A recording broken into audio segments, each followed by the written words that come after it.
Hello, my name is Brian Balke. My intellectual life over the last 50 years has sought to heal the divide between science and spirituality. The initial motivation was the first oil crisis, which convinced me that we needed new energy sources. That thread of investigation culminated with a PhD in particle physics in 1987, during the era in which many of the concepts of modern particle theory and cosmology were developed. My pursuit of new energy sources was not naive, however. I was cautioned by the destructive potential of industrialized warfare, experienced most disastrously in World War II. Obviously, we needed better moral criteria to guide the selection of leaders. In the simplest terms, I was convinced that human passions must be moderated by love. Thus, while many of my peers were enjoying extracurricular activities, I minored in philosophy and read voraciously. The subjects included biochemistry, paleontology, psychology, sociology, and foreign affairs. At the time of my graduation, I was a subscriber to scientific materialism, therefore an atheist.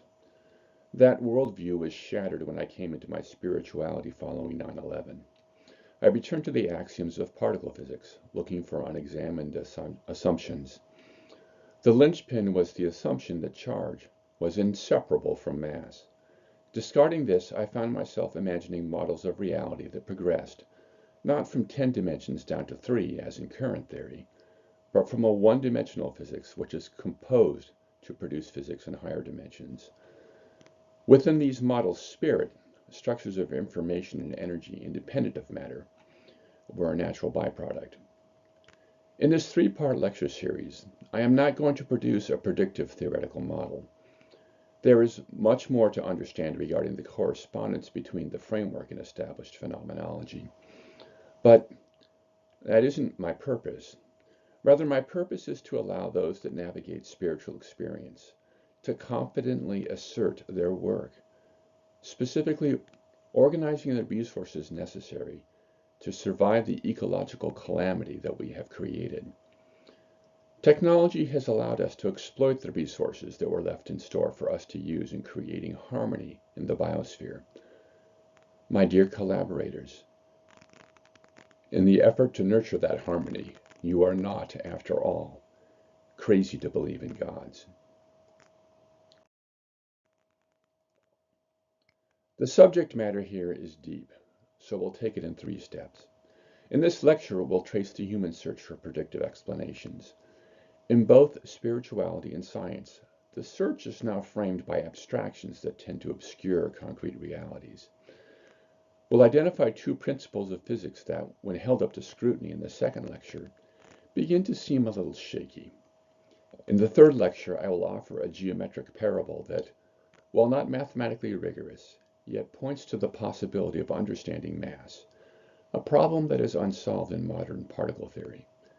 As asserted earlier, spirit is natural in that conception. I'll offer an evolutionary perspective regarding the primacy of love in that realm of experience. Finally, we'll look at correspondences between our model of spirit and the teachings of our great spiritual avatars.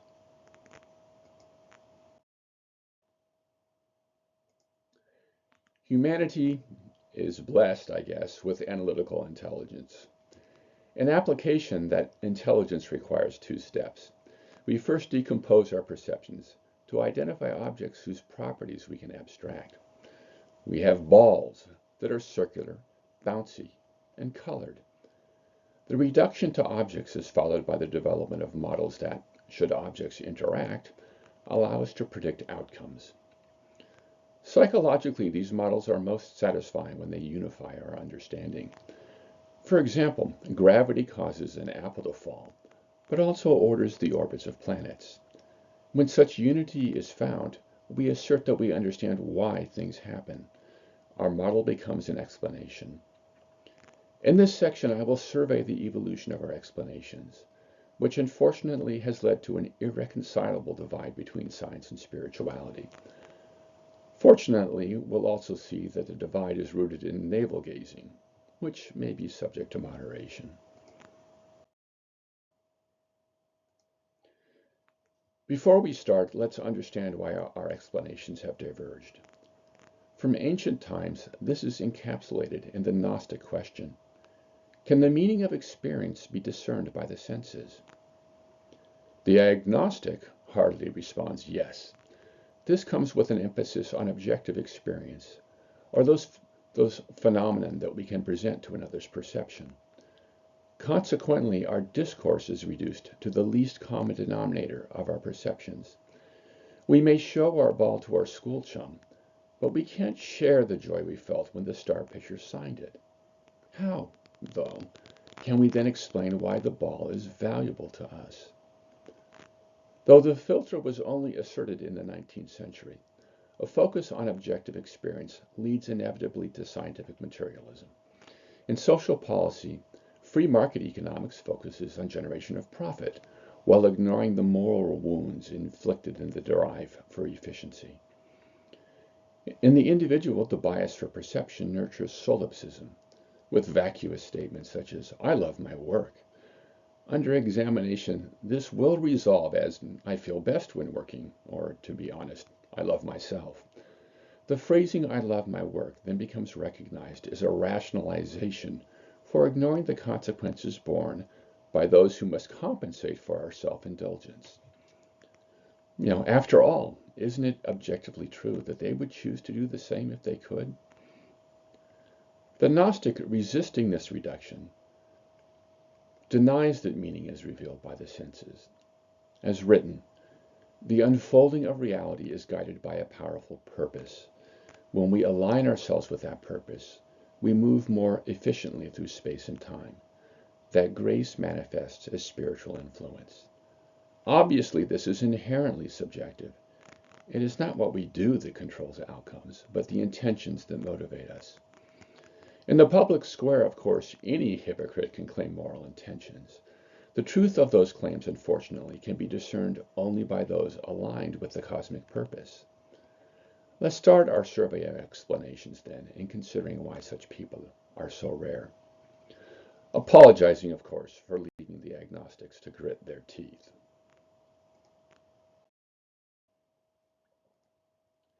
We begin, then, with the evolution of spiritual explanations.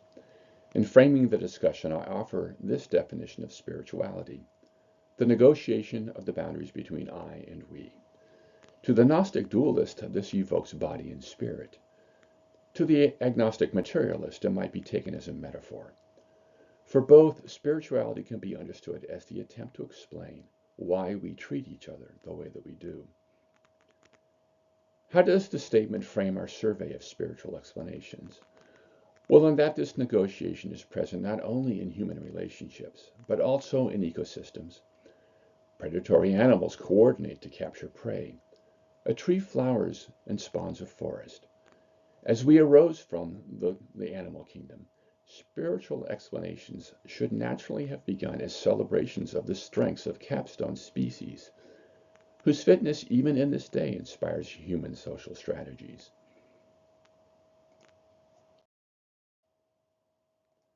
In humans, precursor spirituality ranges on a spectrum from female to male behaviors. In each instant, the pattern is ancient. In every animal with specialized sexes, the female commits organic resources to replicate through her progeny. To ensure the survival of those progeny, sexual displays incite competition that culminates in coitus. In social species, colonies must protect their range, sending individuals not rendered vulnerable by procreation as sacrifices for the greater good. Finally, predator species cull more prolific prey, the we transmitting into a stronger I through the ingestion of flesh.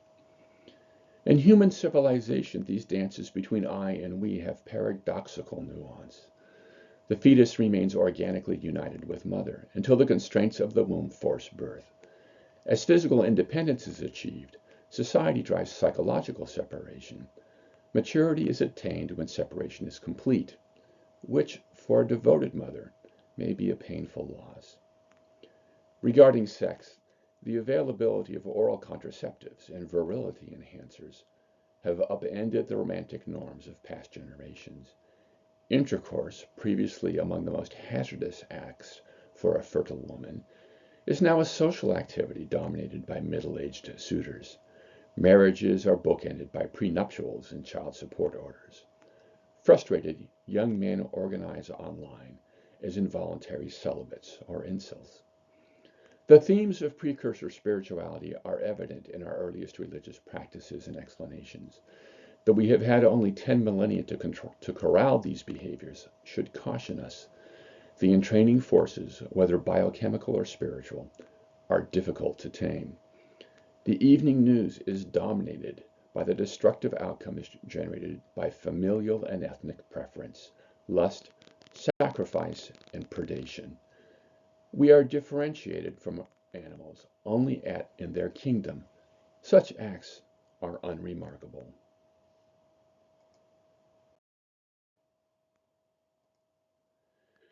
Many materialists argue against the project of religion, attributing the world's ills to irrationality fueled by faith in the unseen.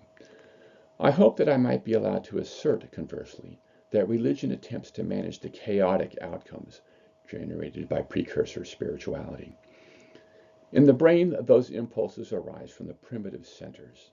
For this reason, it seems natural that religion should begin with animal worship. In studying these creatures, we see encapsulated the impulses in pure form. These examples illuminate the complex landscape of the human psyche. From the Gnostic perspective, these impulses are projected upon us as we navigate the natural world. Animal worship is not only metaphorical, it reflects the reality that these patterns, built up over hundreds of millions of years, must be honored with propitiation.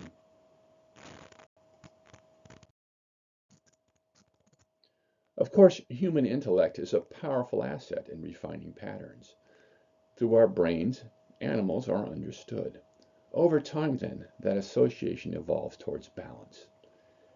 Each child melds natural capacities and experience to reveal new psychological potential.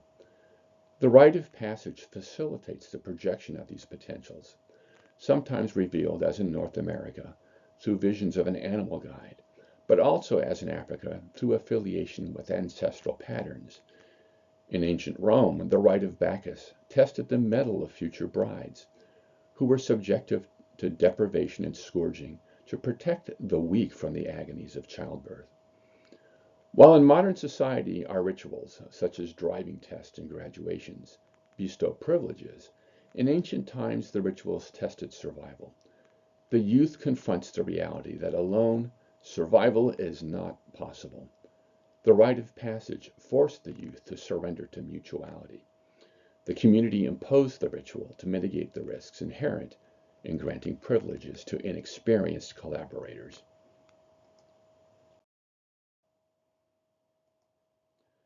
As the rituals were refined, the structure of personality became a subject of analysis. This is evidenced by the definition of models of personal energy, such as the chakras of the Vedic tradition, or the hermeneutic system now encountered through Kabbalah. Among these, I am particularly fond of two. The Mesoamerican light wheels represent realms of consciousness. The shaman navigates the 10 wheels towards the apex. Assuming the role of spiritual guide, the series is repeated as they guide the community towards spiritual maturity.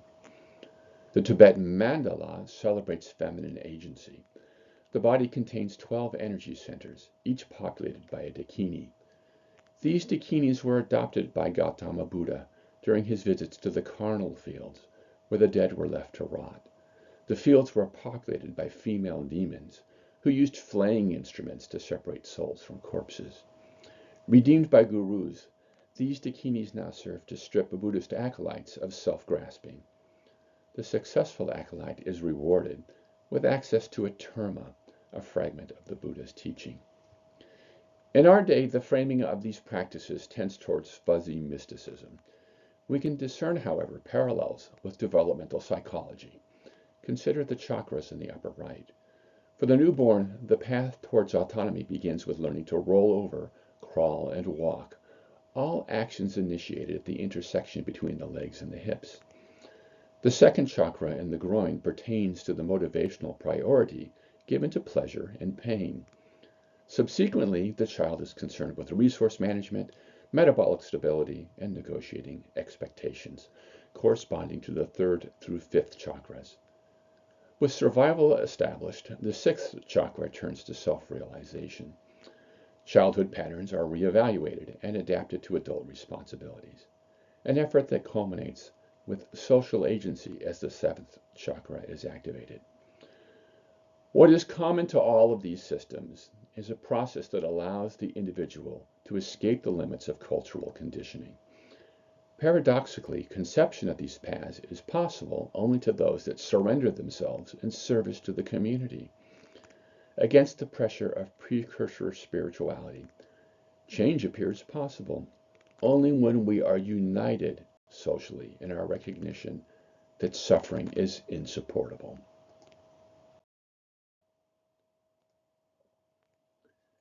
Should we be concerned that mastery of precursor spirituality comes with celebration of individual human avatars?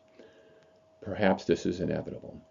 Energy-centered traditions explore human potential on its own terms. Celebration of avatars is merely an assertion of independence, if not primacy. But the qualities of these avatars are telling.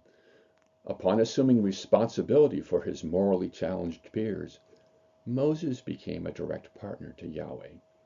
Gandhi fasted to turn his people away from violence. And many cultures encourage those in distress to seek guidance and strength in meditating on a deceased exemplar of compassion, called variously bodhisattvas, saints, or gurus. Considering that they lived alongside warriors and politicians sympathetic with precursor spirituality, the attractiveness of these personalities and their hold over historical memory seems hard to explain without the Gnostic prescription. Through adaptation of the human intellect to the end of social harmony, has the cosmic purpose been exposed? The emergence and cultivation of cultural thinking is a unifying theme for all scripture. I would hazard that it originated from the maternal aspect of precursor spirituality. Prior to institutions of learning, intellect was nurtured in the home.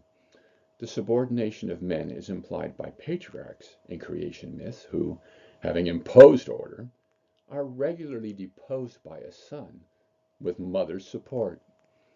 Energy-centered teachings may have been formalized to facilitate the transmission of the cultural mindset. As societies became more complex, distribution of this knowledge was essential to social stability. Considering the biblical book of Jonah, we may infer the yearnings of an Assyrian king for God to send a prophet to teach people who do not know their left hand from their right. Many avatars are distinguished by their role in democratizing the burdens carried by tyrannical rulers.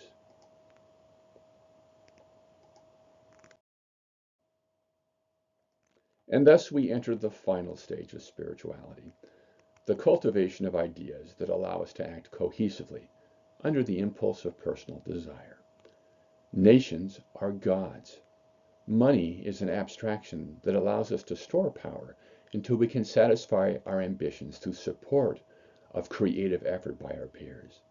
And science as a discipline organizes effort that has liberated Western cultures from the natural tyrannies of deprivation, predation, weather, and natural catastrophe. Unfortunately, devotion to ideas can substitute for direct concern for the well-being of others. Consider, as telegraphed here, that when frustrated, French ambitions for liberty, equality, and brotherhood spawned l'amour, or mob tyranny, will illuminate a more civilized arc as we turn now to physics, or the explanations that we use to organize our efforts to control material experience.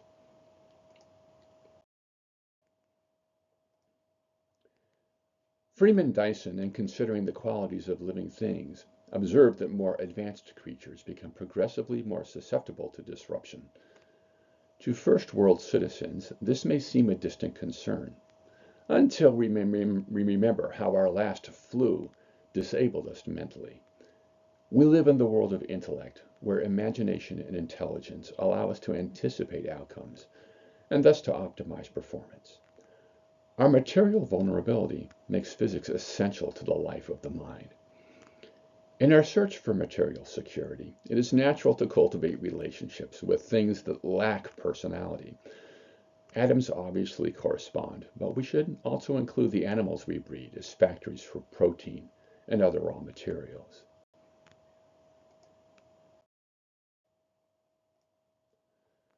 The project of physics begins with classification. From the field of our perceptions, we identify and label regularities. This reduction, systematized by Aristotle, appears to be hardwired in the cerebral cortex, which is designed to identify correlations in neural activation. Thus, we recognize the phenomenon of dog, and through relationship with the species, grasp the qualities and behaviors of dogs. As dogs are creatures adapted to variations in their environment, our experience of a dog depends upon context. At night, barking is not compensated by the sheen of Fido's fur. These insights allow us to coordinate our activities with the elements in our environment. For example, when it is time to shear sheep, separating the flock from the cattle is better done by a dog than a horse. Conversely, a cow finds it hard to hold the horse in disdain. The applications of pure reduction are primarily to ecology. Architecture, the construction of artificial environments, demands calculation that pertains specifically to classifications of shape. In both ecology and architecture, we should note, explanations are closely coupled to human survival and comfort. The qualities of animals are stabilized by genetics. Building materials are chosen for their durability. Fitness for survival, however, is measured by our capacity to respond to random variations in our environment. Fur thickens during winter and thins in spring. Cooking guarantees sustenance through seasonal variations in food supply. Under these circumstances, predictive models are an asset. Should we shear the sheep on the first sunny day? What should we burn to smelt ore? The methods of prediction are inspired by the realization that the recipes used by artisans control related factors. The cook and the smelter are both concerned with heat. The navigator and agrarian planner both interpret the relative motions of planets and stars. The constraints of practical usage are controlling. Modern cultural myths hold that the ancients believed that the earth was the center of the universe, a belief that was set in concrete by religious dogma concerning the perfection of spheres. In fact, the earth-centered view of Ptolemy was effectively a coordinate transformation that allowed calibration of navigational instruments, composed of circles rotating within circles. It was only when the elliptical motion of the planets rendered those calibrations inaccurate that the Copernican model, validated by Galileo and Kepler, was finally accepted. The replacement for the astrolabe, unfortunately, were heavy books of lookup tables. Preparation of those tables inspired the project of dynamics, whose principles were first enunciated by Newton, and perhaps most fully realized in the work of the great Scottish physicist, James Clerk Maxwell. The formulas and mathematical methods supercharged industrialization, allowing virtual unlimited functional adaptation through tool building. Coordination of effort, once requiring physical proximity, now occurs almost instantaneously over communication networks. The competition of natural selection, unfolding over billions of years, ended precipitously.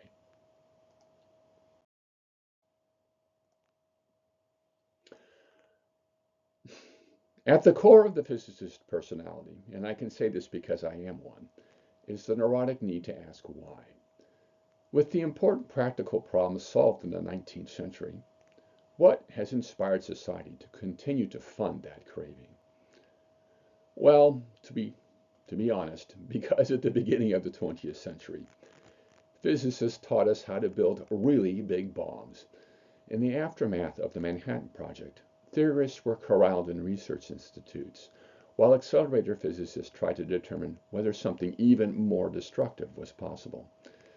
The answer is yes, but fortunately, only under conditions that are impossible to weaponize. Lacking the constraint of practical applications, what then has organized the evolution of physical explanations? This is the influence of mathematical symmetry. Let's start with a direct example. Einstein's relativity holds that no observer has a privileged perspective. In elaboration, this means that predictive equations must remain valid, even if I am moving relative to my apparatus. In the general case, Einstein also holds that the equations must remain valid, even if I am in an accelerating elevator, as the pressure under my feet is indistinguishable from the pressure felt by someone standing at rest on the surface of the earth. Thus, as the path of light moving through the elevator must appear to curve, so must light be bent by gravity, an effect validated with great celerity by observing that two stars appear to be farther apart when the sun sits in the sky between them during a total eclipse. An important corollary is that space is empty and smooth, for a perceptible substance in space would establish a preferred frame of reference. Thus, all experience must be attributable to the influence of matter, the conclusion forwarded in my declaration of the agnostic perspective. Einstein's use of symmetry to constrain the mathematics of physical explanations was enshrined in the remainder of the 20th century as the principle of gauge invariance. Illustrating again with an obvious case, consider the center of a plucked guitar string. The amplitude of the motion from side to side determines the volume of the generated sound. At the maximum extent from the center, the string is at rest and accelerates back towards the center, where it moves at highest speed. This mixing between extent and speed is called phasing. Taking the string as an analogy, with quantum mechanical waves, we can only determine the amplitude, not the phasing. The principle of gauge invariance holds. Because the phasing is arbitrary, nature must provide a mechanism for altering the phase. This determines the mathematics that describes the interaction between light and charged particles, such as electrons. As such principles of symmetry were elaborated, the properties of particles were organized as geometrical structures, and the forces were unified as methods for rotating those structures. The mathematical machinery is studied as group theory. To allow these transformations under the assumptions of relativity, waves must be perfectly smooth, with the corollary that the matter perceptible to our instruments has no smaller pieces inside. The most immediate crack in this program is the weak interactions, which are biased towards particles described as left-handed. This means that, just as our left hand appears right-handed in a mirror, our predictions are invalid when we observe our experiments in a mirror. This irregularity is so repulsive to the proponents of symmetry that they assert the universe was originally symmetrical and that left-handedness arose only through a process of symmetry breaking. In our next lecture, we will pull on this thread, an obvious violation of the principle that science prefers the simplest explanation. What seems inescapable, however, is that our physical explanations are no longer compelling to those of us with social concerns.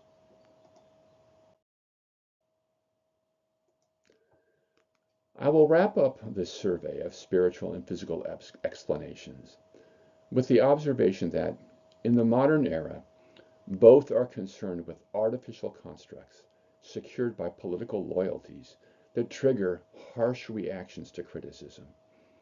This dogmatism is evident in forums on social media, where proponents from the two camps exchange polemical barbs. This is painful to someone seeking to cross the divide. In evolutionary psychology, researchers have concluded that social cohesion is served by a rule of thumb that the friend of my enemy is also my enemy. This brings to mind the Beatitudes, in which Jesus offers the consolation, "Blessed are the peacemakers, for they will be called children of God." In shouldering this burden, I am daunted by admissions that the responses to my synthesis are culled from popularizers of serious thinkers.